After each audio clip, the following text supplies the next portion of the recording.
So let's talk about backscatter first, and I didn't specify that this was in the red because we're looking at sediment, so that's what we're focused on. But okay, so what makes backscatter hot?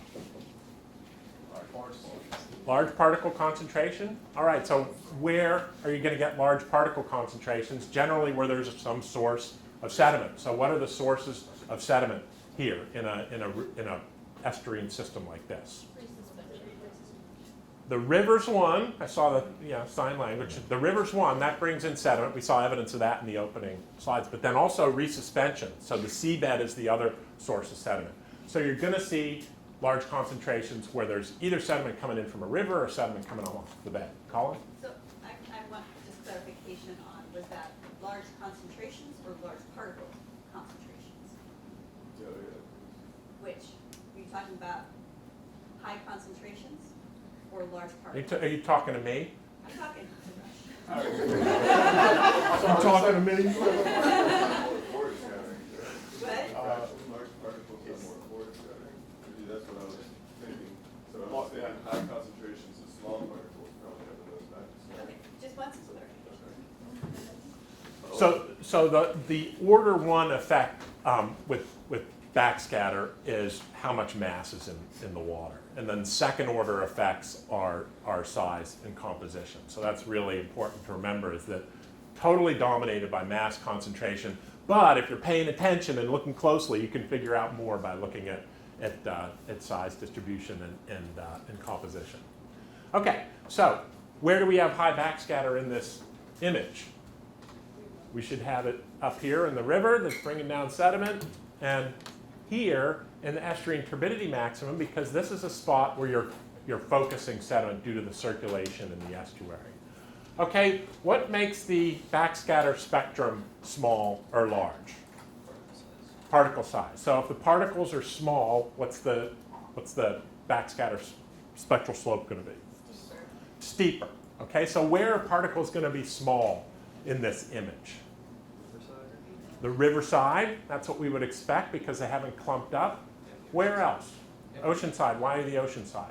Because it's lower energy, the larger particles have settled out. Yeah, so you've isolated yourself from the seabed out here because the system is stratified, and we'll talk about that in a minute with a little video. And the big particles have bigger settling velocities so that they're sinking out of the surface waters. So you would expect bigger spectral slopes out here. Where would you expect the smaller spectral slopes? In this area in here where you're forming up big particles or resuspending them from the bed. Then finally, what about the backscatter ratio? The highest of ETM. Right, so it's going to be highest in the ETM because You're going to have more large particle growth than small particles. backscatter ratio, though, what's that all about? Well, the BVP would be bigger for larger particles, right? If that's going to. This is a measure of composition, so it really depends on the refractive index, which is related to composition. So organic particles have lower, and inorganic particles have higher. So the answer was right. There's a focusing of inorganic material here. Manuel? You're right that if you deal with very small particles, a very steep size distribution, BVP over BP is dependent on size. But most environments we work on, and particularly in coastal environment, composition dominates. Yeah. The Yeah. behavior. Okay, so we expect inorganic particles here. And then from this, you really don't know what you would expect in the river. It so happens that when we were in the Columbia making these measurements, the river was going nuts. It was very productive. So there was more organic matter in the river than inorganic matter, relatively. Okay, so let's see how we did. This is a plot, and since it's grabbed off of the JGR website, the labels are a little small, and you're never supposed to have to say that in a talk, but I'm saying it. So this is gamma from attenuation, spectral slope of attenuation. Gotta do this better, okay. This is spectral slope from backscatter. This is particle size. This is outer diameter that we estimated by pairing a camera with a list. I'm not going to talk about those things. This is this is backscatter, BBP. This is the chlorophyll observations, and then this is the backscatter ratio. So what do we see is, let's just go up here, the spectral slope. We start with relatively high spectral slopes that get lower as you go offshore. So what this indicates is that we're coming in with small particles. First, I should tell you what these are. This is actually time series observations at an anchor station. So what we're doing is reconstructing the spatial distribution of sediment properties and optical properties by sitting at the same spot and letting the conditions move underneath us. So what this shows here is a 5 parts per thousand isohaline. So essentially, up here, we were at an anchor station when that salty water had been pushed out, so we were more riverine, and then it invades when we were occupying these anchor stations, and it looks, we're further out to sea. I totally confused you? Okay, good. So BDP, what it shows is that when you're in the river, you have higher values, the small particles like we expect, and then you have lower values when you're in this area of the ETM, and then the values also get lower as you go out to sea, which means there's continuing aggregation of particles out there. Let's look at BDP. Where is it high? Well, it's high in the river, and then it's really high right in that estuarine turbidity maximum. And what about the backscatter ratio? Well, we see it's lower in the river water, higher near the bed, especially in the vicinity of the ETM. So message is that we can reconstruct what the particles look like, how big they are, how many of them there are, by using these optical measurements, which is pretty neat stuff. That's all we're going to say about that, other than this little summary, which is that the backscatter at long wavelengths is controlled primarily by particle mass concentration. So it's a good metric for mass. But the secondary controls are really useful. Particle size affects backscatter spectrum, and particle composition affects the backscatter ratio. All right? Paul, there's a question. Yeah. Can you go back to that one, please? So on the bottom left, is that chlorophyll, right? This is chlorophyll, yeah. There is not really a pattern, or just a small There's pattern? there's not too great a pattern here. The river had more chlorophyll in it, Yeah. but there was also chlorophyll down here. So what we inferred was that there was production in the estuary itself. It is a very productive estuary, and the phytoplankton were getting caught up with the riverine particles that were being carried out in the plume, and they were actually getting transported into the bottom layer there. So good question. Thank you. Yeah. Anybody know where this is? It's the Bay of Fundy. It's the Minas Basin. So just to the east of here, Biggest tides in the world. beautiful, highest tides in the world. Sedimentary rock distribution. Yeah. Ones in East Coast. Yeah. It's great. I'm doing field work there with a student these days, which is good. Okay, so and we're flying drones for that field work, which needs good weather, and we only go out at low tide because we're studying the intertidal. So in our eyes, it's always sunny and low tide in the Bay of Fundy. That's not true. But, okay, so now what I'm going to do is a complete departure for me. I've always ignored this leap up into the sky in my lectures here. So this year we're going to leap up into the sky and look at what we can infer about particle sediment processes from remote sensing. Now there's many in my community, in the sediment transport community, who would say, you are wasting your time. And as young scientists, you will always encounter these people out there saying, you're wasting your time, it's a dumb idea. And you have to just press on, show them they're wrong. They're not always wrong, but try to show them most of the time they're wrong. So people in my community would say, why are you using remote sensing? It only sees the surface of the ocean, and all the important processes are down at the seabed. So what are you going to learn by looking this deep into the water? Okay, so that's what the challenge is with remote sensing of sedimentary processes. Is remote sensing gathers data from the sea surface. And the seabed is the source and sink of sediment, generally. So you have to, in order to make use of remote sensing observations and studies of sediment, you have to make the link of surface observations to subsurface processes. And this is where the real challenge lies for using remote sensing to do sediment studies. So the approach that we have been messing around with here over the last few years is to simply analyze the spatial variability of surface reflectance.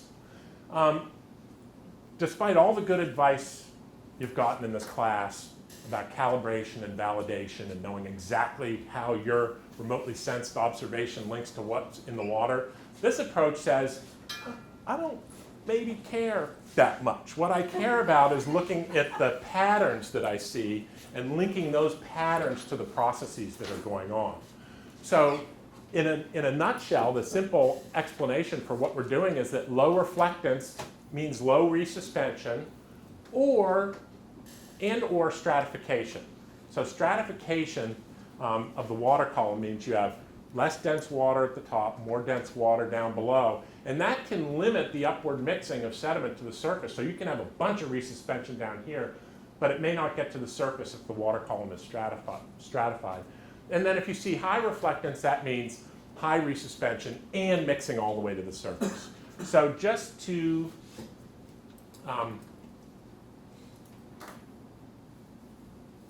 give you an example of what we're talking about with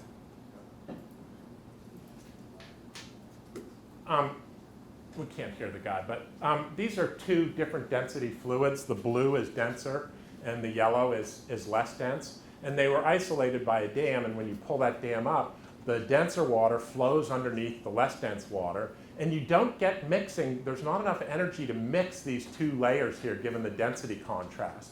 So what that means is that the blue isn't making it up to the surface. So that's what we're talking about when we're talking about stratification, limiting the penetration of fluid to the surface. You could have all sorts of action down here, but if you don't have enough energy to mix it up to the surface, you're not going to see it. Now he's going to do something cool. He's going to introduce a source of mixing, and that mixing is strong enough to break down that density contrast between the yellow and the blue, and you've made green fluid, and now that green fluid, if you follow what's going on, penetrates in the interior. It's mid-density between the yellow and the blue. Another interesting thing you see here is that the density contrast between this green and the yellow is less than it was between the blue and the yellow, so you get more mixing, you get more diffuse boundary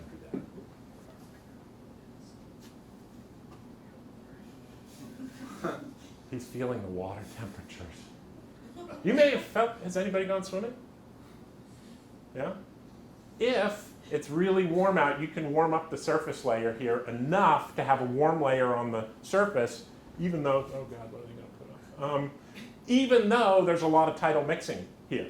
Okay, normally the tidal mixing is so strong here that the water's cold all the time. But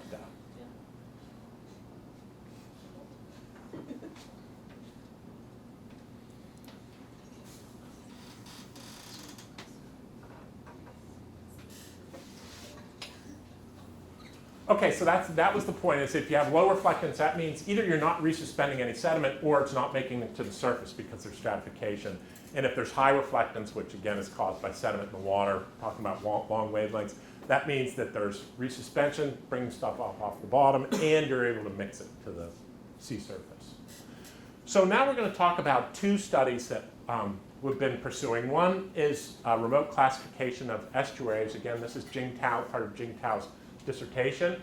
And then the other one is one that Emmanuel and Tim Milligan and I have been working on with no graduate student. And it's really good because it reminds you how hard you guys work. So anyways, so what Jing did was said, I'm going to use remote sensing observations of 6 different estuaries. And to be honest, it was a bit of a fishing expedition. It's like, let's just go in and look at reflectance patterns in these different estuaries and see what we can figure out from the estuaries. So this shows the estuaries that she used in her study. There's the Columbia River. That's where she did her in-water work. So that's at the boundary between Oregon and Washington State. Then there's the Fraser River estuary, a little bit to the north. That comes out in Vancouver, BC. And then she chose some estuaries on the east coast of the states, the Merrimack River, which is, comes out in New Hampshire, the Connecticut River, which flows down between Vermont and New Hampshire through Massachusetts and Connecticut and comes out in Connecticut, and then the Delaware estuary, which comes out in Delaware. And then finally, to have a little bit of international flair, joie de vivre, she went over to the Gironde estuary, which is over on the west coast of France. Now, why did she choose these estuaries?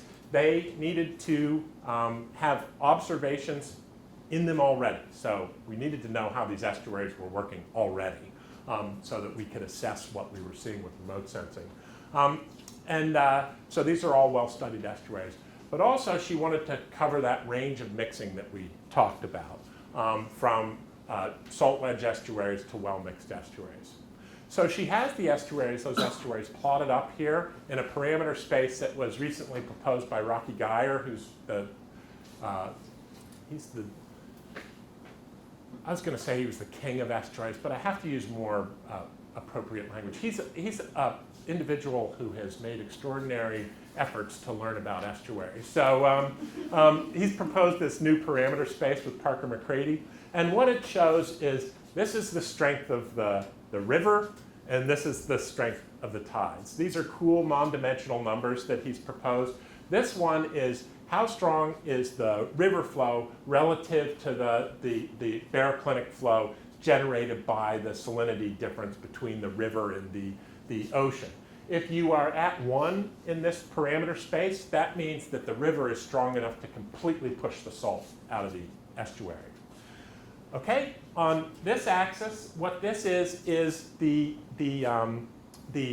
basically the time required to mix away the entire vertical density gradient in an estuary.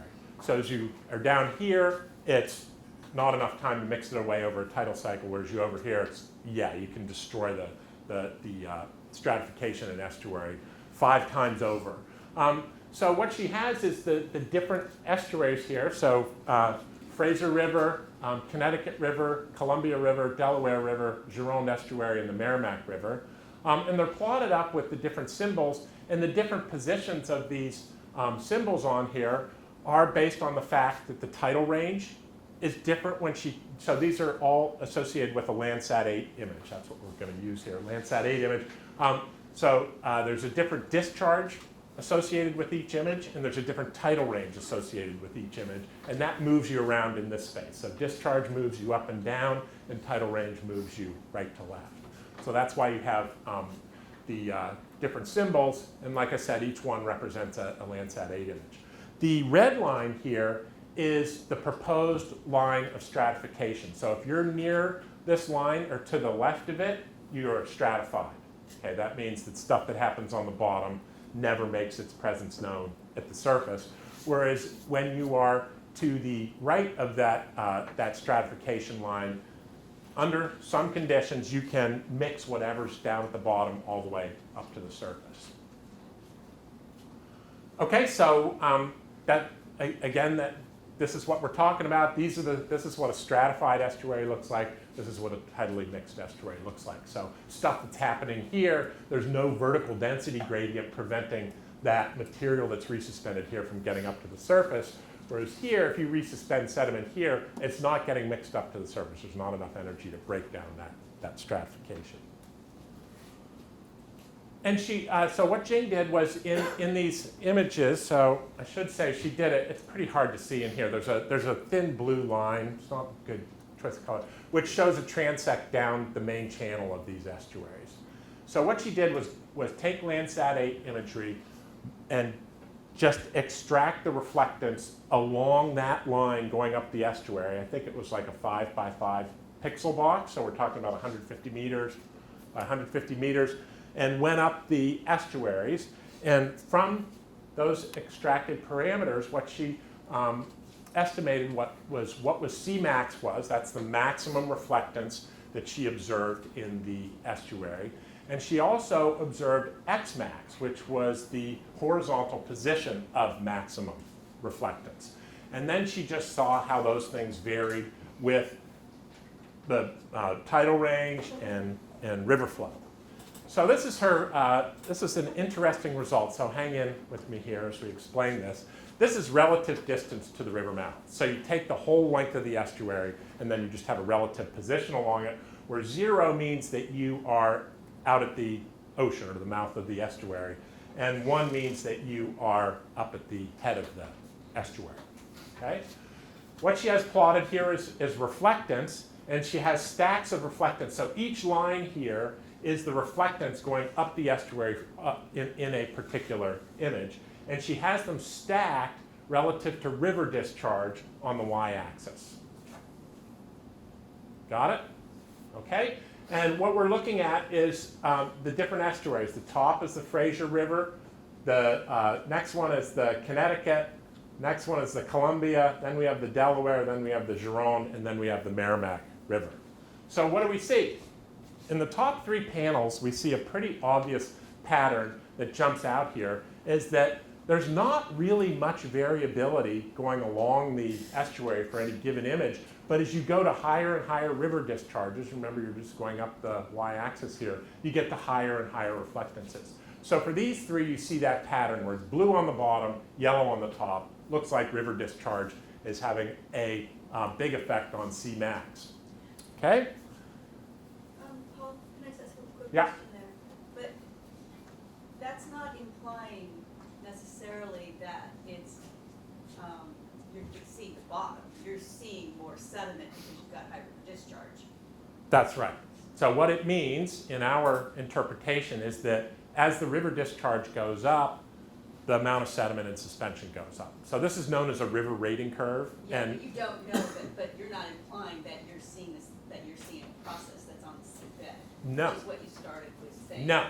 So Okay. what we're seeing here is that these are in the strata. So this is a good lesson, and you don't always know what you're talking about when you start out. So what this is showing is that in these stratified estuaries, you see this strong effect of river flow. So the river must be the source of the sediment. You're not getting anything from the bottom. Okay, so what else do we see in here?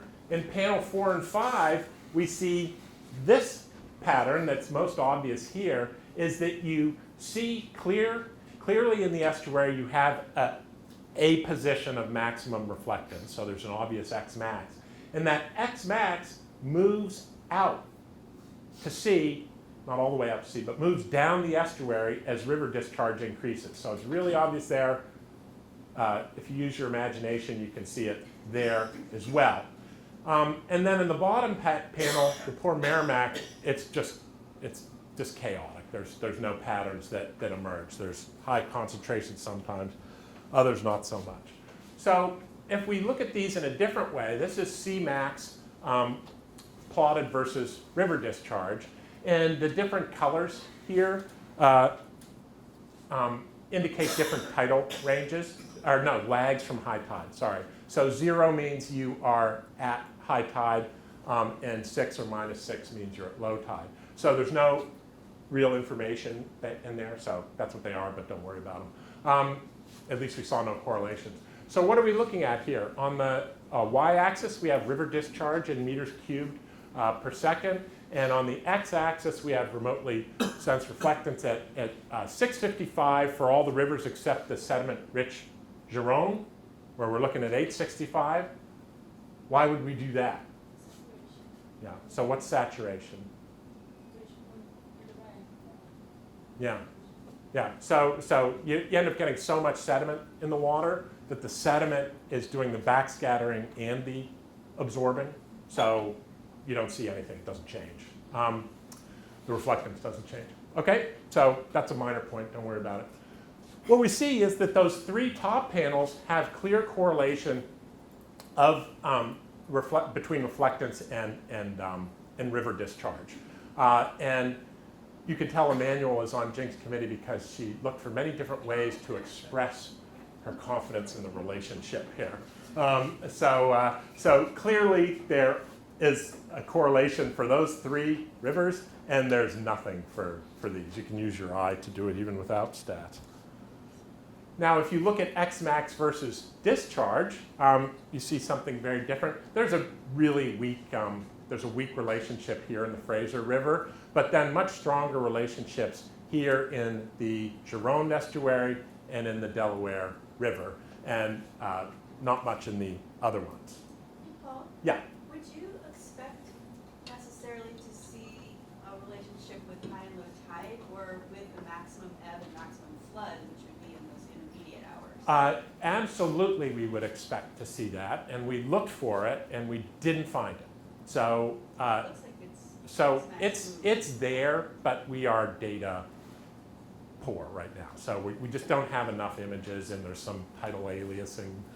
So that will be found, we think, but we didn't find it. So basically, your time in the tide should have an effect, and where you are in the spring neap cycle should have an effect, and we didn't see that either.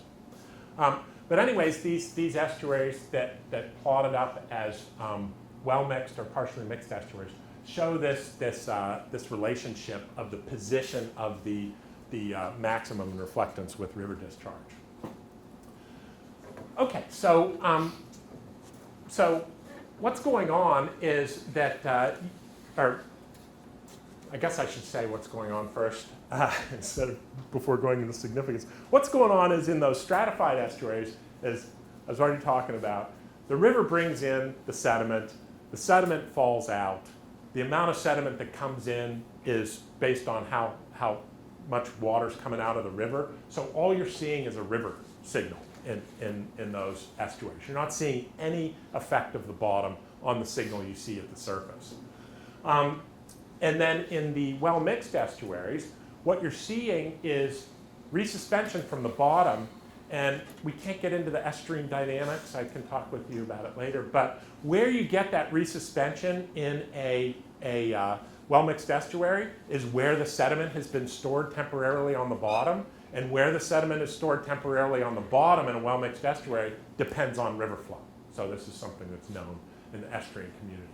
So if you have no clear Cmax and things, so if you were just trying to classify estuaries completely remotely, you could just look at the Landsat imagery or whatever imagery you chose. If there was no clear Cmax, if you saw this relatively constant reflectance, that would lead you to conclude that it was stratified. If you saw a clear Cmax and the Xmax moved around, you would call that a well-mixed estuary. There's way more work that needs to be done on this, but at this point it says, yes, you can figure things out about estuaries from space. The thing that came out of this that we didn't really expect is there's a lot of effort out there to remotely quantify river discharge. Understanding the global hydrologic cycle is really important, and it's really hard because most rivers in the world aren't monitored. What this says is now we have tools to add to the quiver of tools that hydrologists have for using remote sensing to say something about river discharge. Cmax varies with discharge in stratified estuaries, so you could use that as a tool to estimate discharge. And then the Xmax varies with discharge in well-mixed estuaries. So if you knew what type of estuary it was, you could use these tools to estimate discharge. Now, obviously, you need some in-water measurements to back that up to get what that relationship is. So our conclusion from this is, wow, that was a fun study to do, but there's a lot more work that needs to be done. Yeah? How do the study areas compare in terms of surrounding terrestrial biome? Like the Merrimack River has a lot of strongly marsh influence. Is that true of the other study areas? For the most part, yes, these are all temperate estuaries, so they do have salt marsh environments around them. There's differences in urbanization from them. So it kind of brings up another point is we didn't pay attention to a lot of detail on this. We didn't really worry too much about atmospheric correction. We didn't worry about all sorts of things that estuarine people worry about and remote sensing people worry about. We said, let's just look at the patterns and see what we can see. So, and this stuff emerges. Hey, Paul, so it seems like seasonally, like even the Merrimack puts out a ton of sediment during the high discharge time. And so it would look like a stratified estuary, and yet it's probably pretty well mixed. It's just got a lot more sediment in it. So how do you distinguish between that? So the Merrimack is really cool, actually, and I didn't get into this. So the Merrimack sits way over here. It is the most rivery, not the most rivery, but it's highly rivery and highly tidal. So the Merrimack goes through this convulsion like on every tidal cycle where it's highly stratified. There's all this water coming out for its size. The amount of water depends on the size of the estuary. There's all this water coming out, but then there's really strong tidal mixing. So what happens in the Merrimack is that by the end of the ebb tide, it finally destroys the stratification. So what you get is this burst of sediment that happens like 6 hours after high tide. So that's in the paper, in the manuscript. And it makes it behave differently than the other ones. So when you Even get, it's carrying a lot of sediment with it in its river, like during the times when it's just the river itself is discharging a lot of sediment. Are you Yeah. able to discern the difference between the sediment that it's, load that it's carrying versus that resuspension? No. Okay. We haven't tried, but what this suggests is that there's so much variability in the system. So here's the Merrimack, and the reflectance is all over the place, and you know it's generally a low discharge river, but sometimes it gets these big freshouts. But it is just it's a place, and I suspect there's other rivers that would behave like this, where it just takes time to blast out the But the that stratification. x-axis is telling you that variability. Yeah. Yeah, that's great. Okay. So that's the significance there. It just tells us that there's more to do. So there's something for you to think about doing. So the next thing we are going to talk about quickly is, well, maybe not quickly, but is detection of sediment-induced stratification in Tidal C. So this is our Korea work. And we were here as part of a NASA Korea collaboration to make in-water measurements that would enhance the usefulness of interpretation of the GOSI satellite. So have you done GOSI? Do you know what the GOSI is? You guys know what the GOSI is? So it's a geostationary ocean color satellite. So it's sitting over the same patch of ocean. And it's great for somebody like me who cares about tidal processes, because instead of getting an image every day or every 2 weeks, you get images every hour, so you can watch tidal resuspension. So we went there as part of this team to gather measurements to better understand what you can see with GOSI. Now this is a region here, it's in the southwest of Korea, down here on the coast. Really beautiful. It's like totally rugged coastline, just beautiful, and really big tides. So the tidal currents go up to 1.5 meters per second, or 3 knots.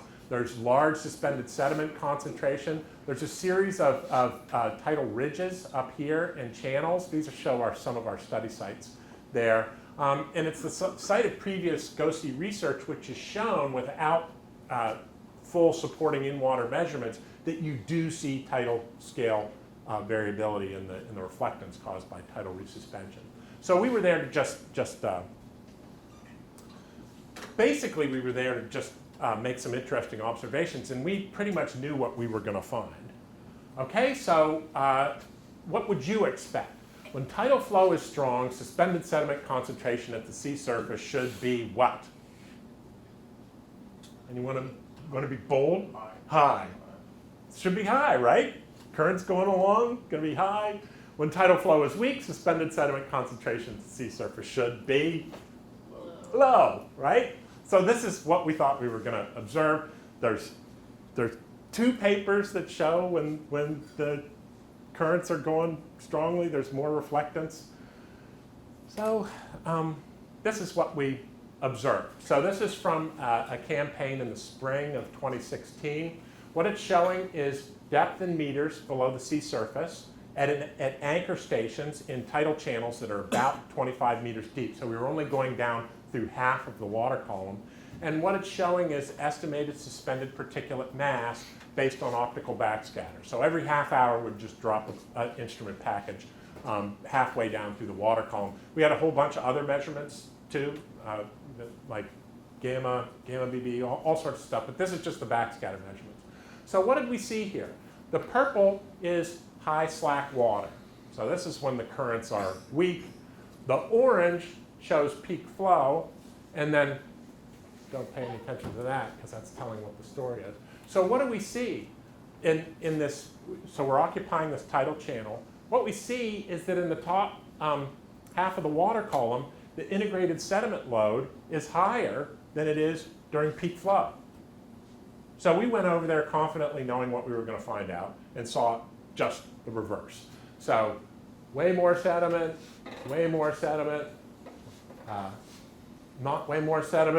more sediment, and again, more sediment. So you're seeing more sediment in the surface waters when the flow's turned off than when it's turned on. So that's kind of curious. So our hypothesis, based on these observations, harkens back to a few slides ago.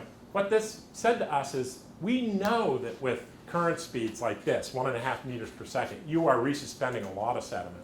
So something must be preventing that sediment from getting to the surface. So the first thing you would think about is it temperature and salinity? That's the primary controls on stratification in the ocean. This is really well mixed. There's not a big source of fresh water in this region. The tides are ripping, so it's well mixed. So that led us to the another possibility, which is suspended sediment stratification. So sediment is more massive than water, and if you put sediment up in the water, it will actually make the overall density of the suspension greater. So if you have enough sediment in the water, it can make water denser than the water above it.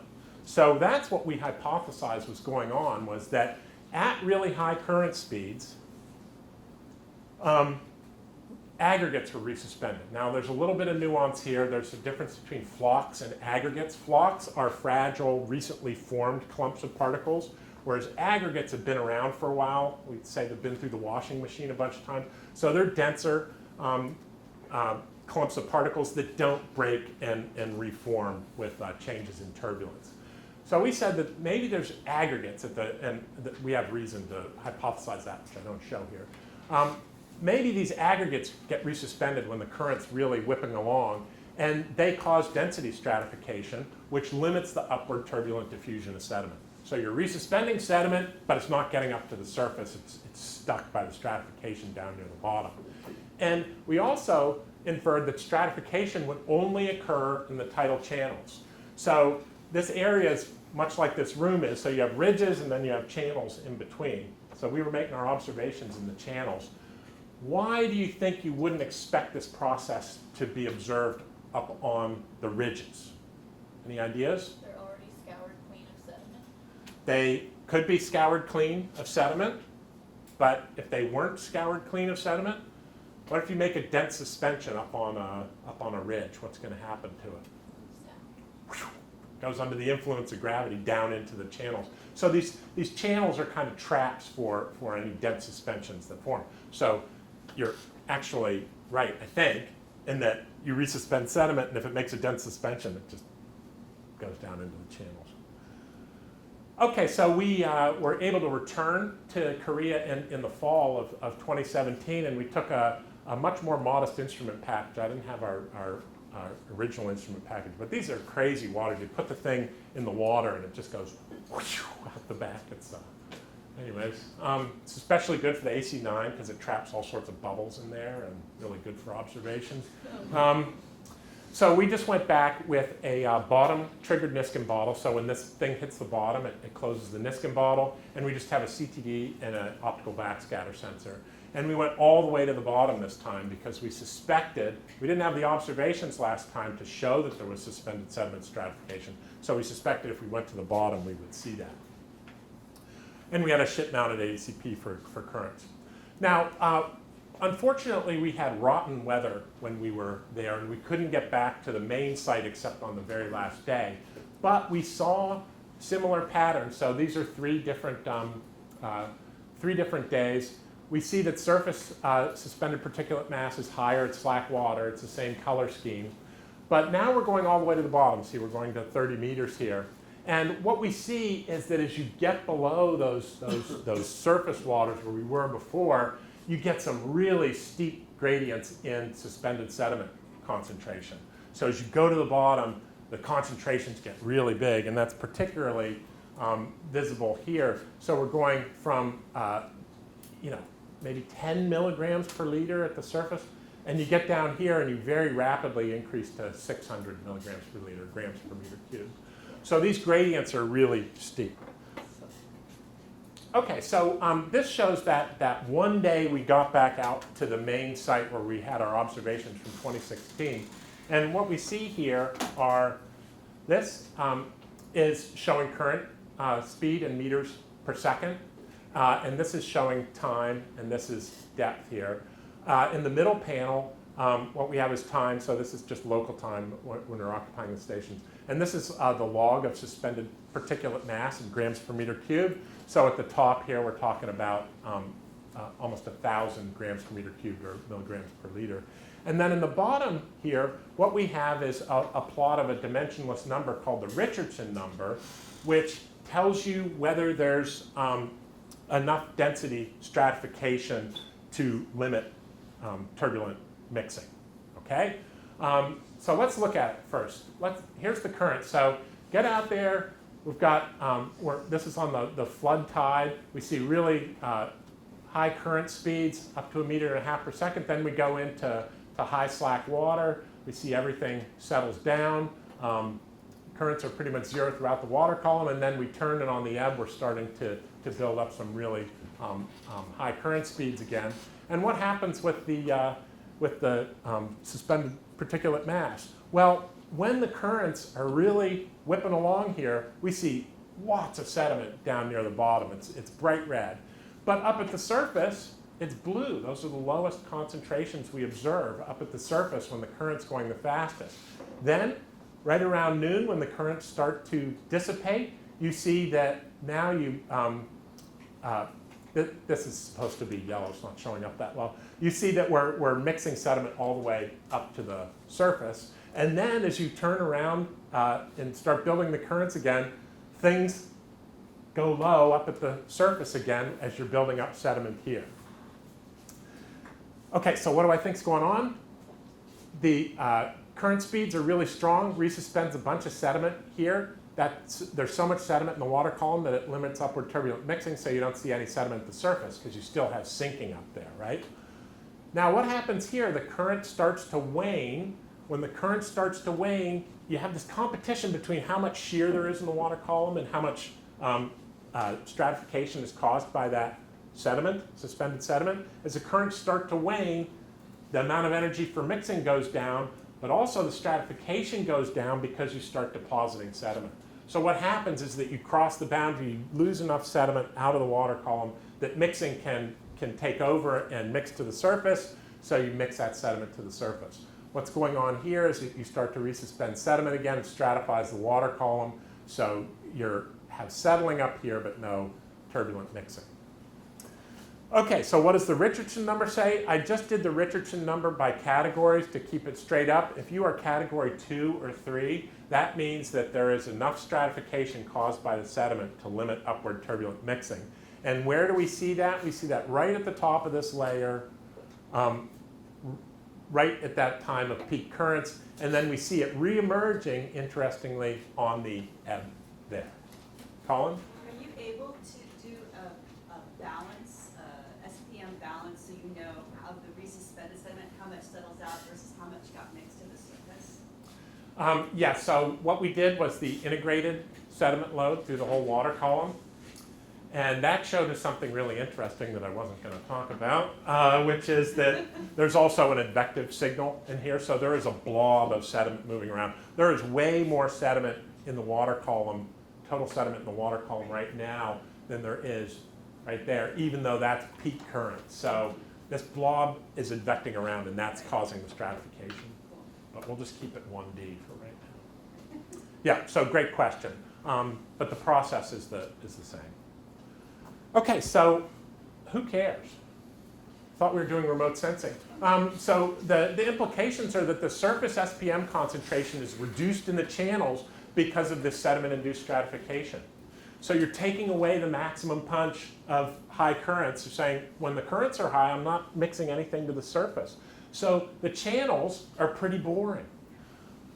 The ridges aren't going to be boring because this process doesn't happen on the ridges. So what we predicted is that you should see sediment mixing up to the surface with each tide on the ridges, but not in the channels.